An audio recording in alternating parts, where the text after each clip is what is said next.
Fetch me their souls! What's going on, guys? Today we've got a top 10 list most valuable in-game guns in real life from Call of Duty Black Ops 2. I wanted to take a step back. I mean, some of you guys follow my channel because, you know, I'm on reality TV on TLC. I started off on Before the 90 Days Season 3. Now I'm on a show on Sunday nights called Pillow Talk. But when I'm not doing TV work, I am a custom gun designer and builder.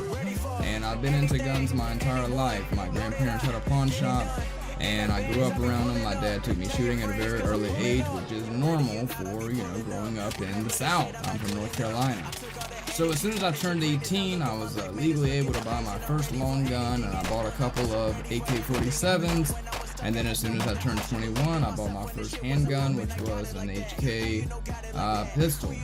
So I slowly evolved my business. After Trump got elected, the gun business and market kind of took a dive, and I started doing custom guns, doing gold plating, stainless polishing, blue nitrate, engraving, basically cosmetic changes, and you know, we make them look really nice.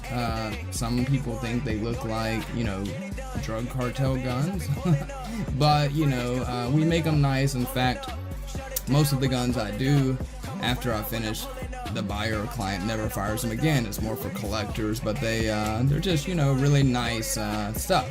So the name of that company is Gringo Guns, and I took that name from the fact that my nickname is Gringo, which that used to be my player handle on Xbox or whatever. But I love guns, I love a lot of things, but guns and zombies, particularly COD zombies, is my favorite. I love zombie movies, I love anything about zombies.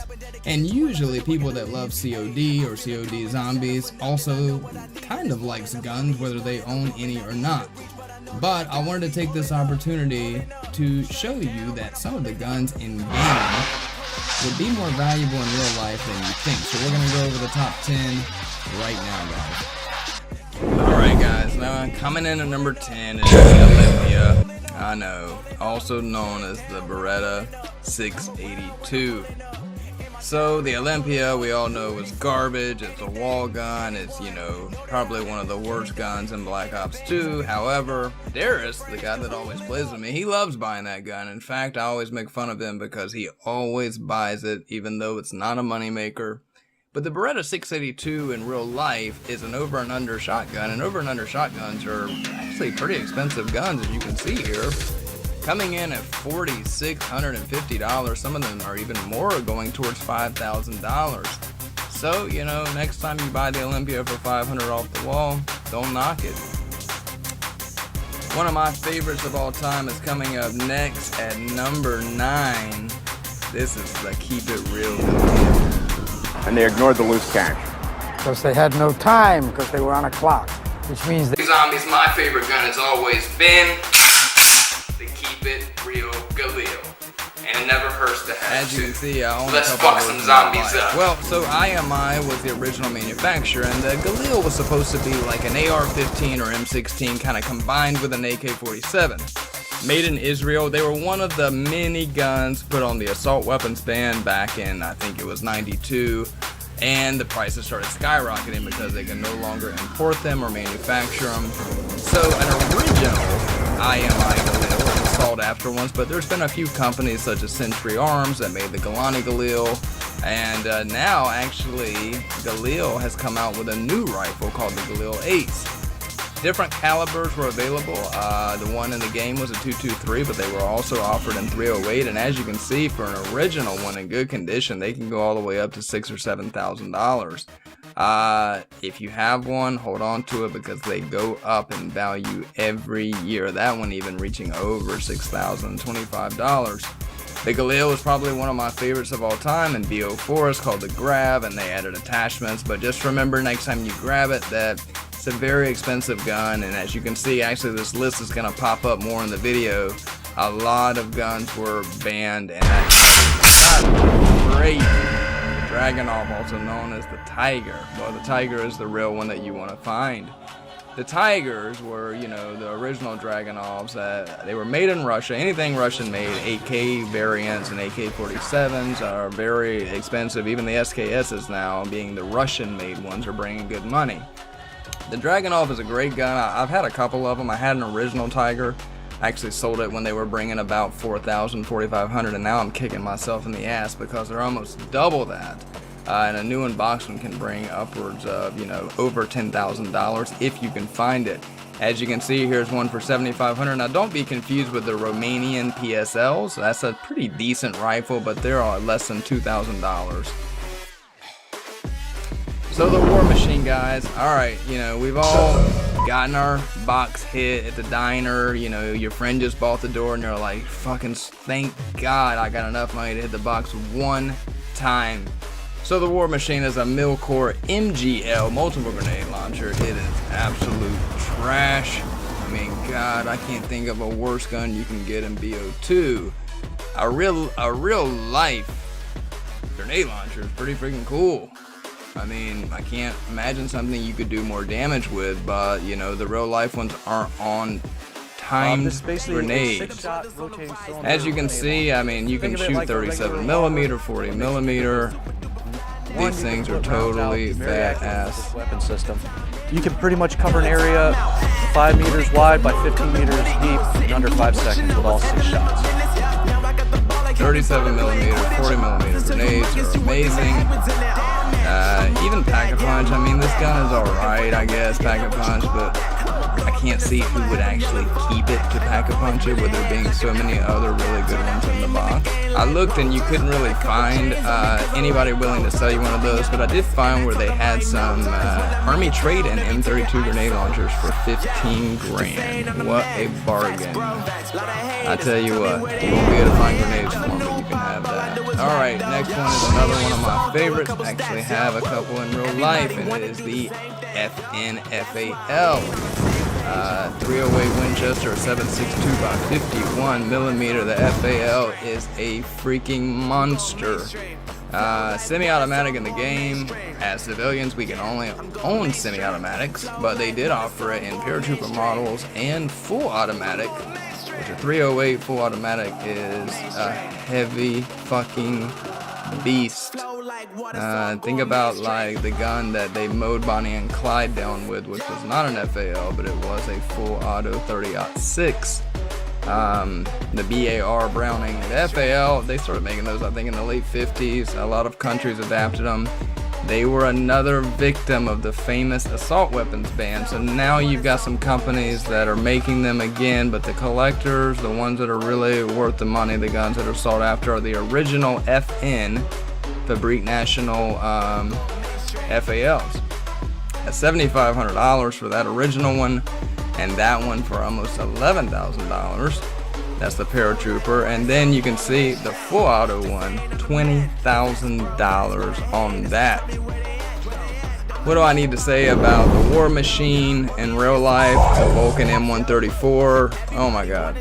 Old Painless, if you've seen T2. If you've seen T2, then you saw Arnold wielding the minigun. But actually, that's the exact same minigun prop that they built for Predator.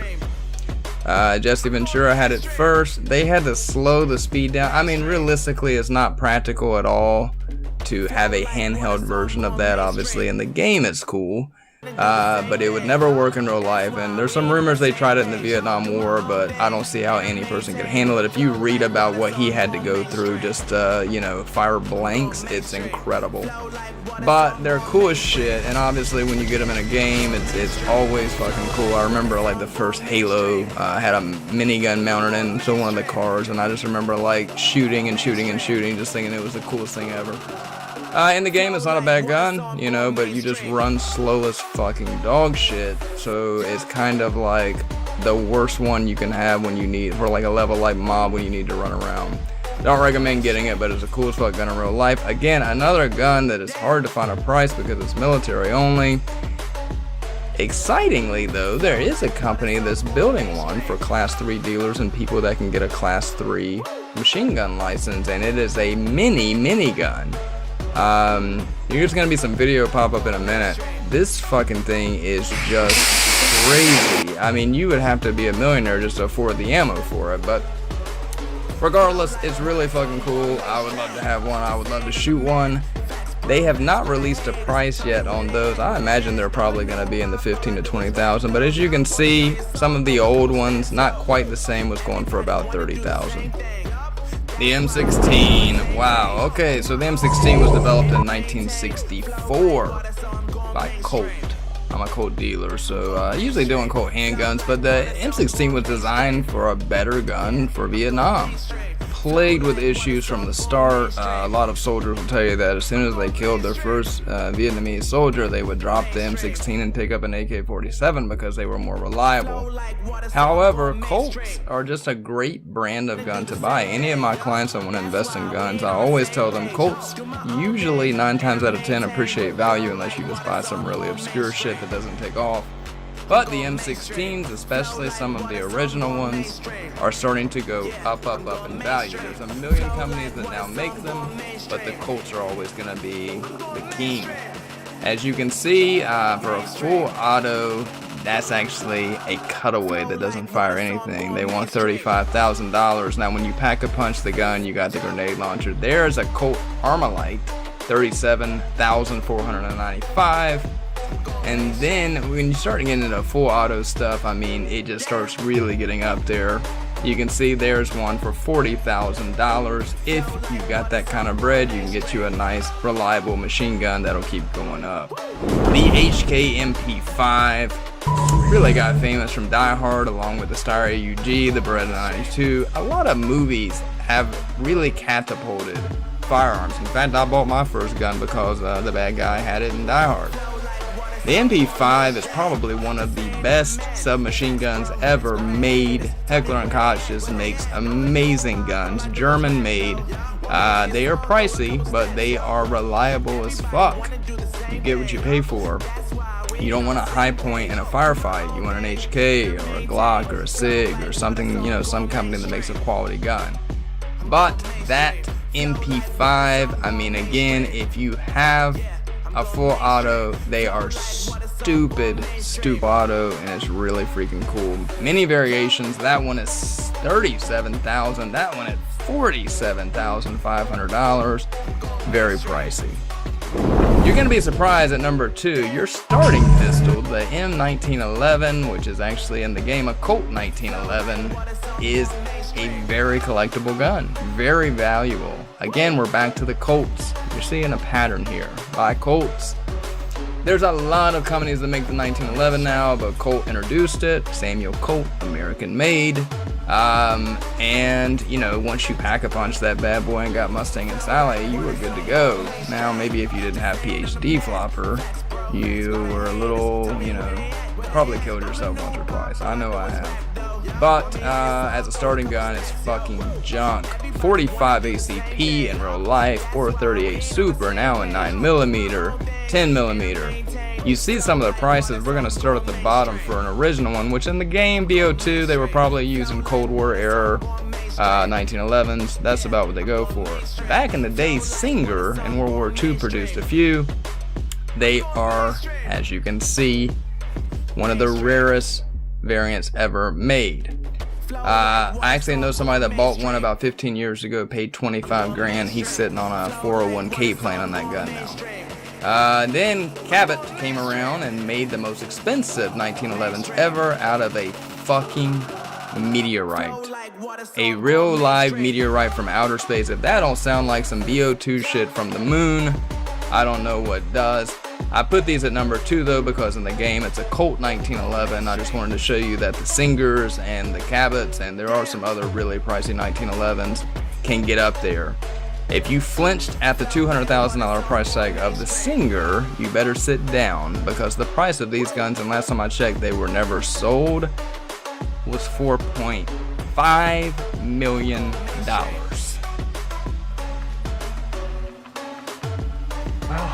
Rita, it looks like you'll be withdrawing $4 million from us today. $4 million! 4.5 million. So yes. You can own those. Alright, number 1, and my favorite, because I was a rare Colt snake gun dealer for many, many years, the old Colt Python.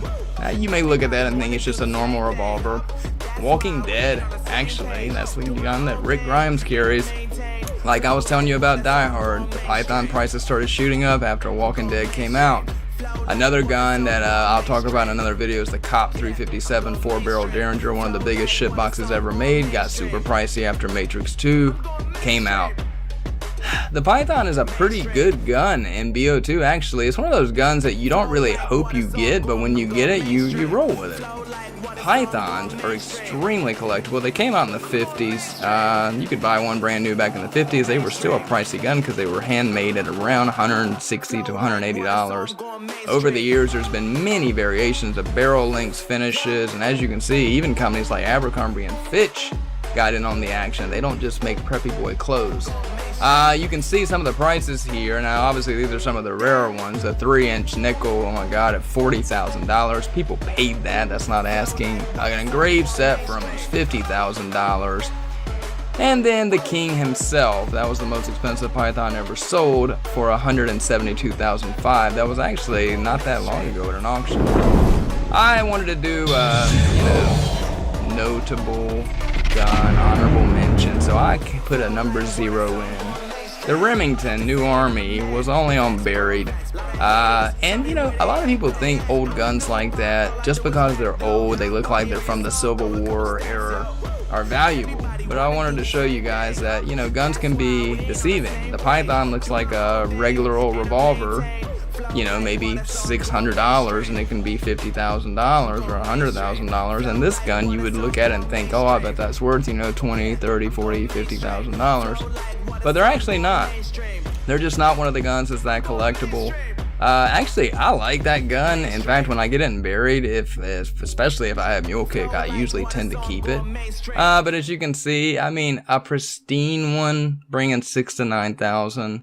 You can actually buy one now that's like $2,000. So anyway, this was the most valuable in-game guns in real life, guys. Please like, subscribe, comment. Thank you very much.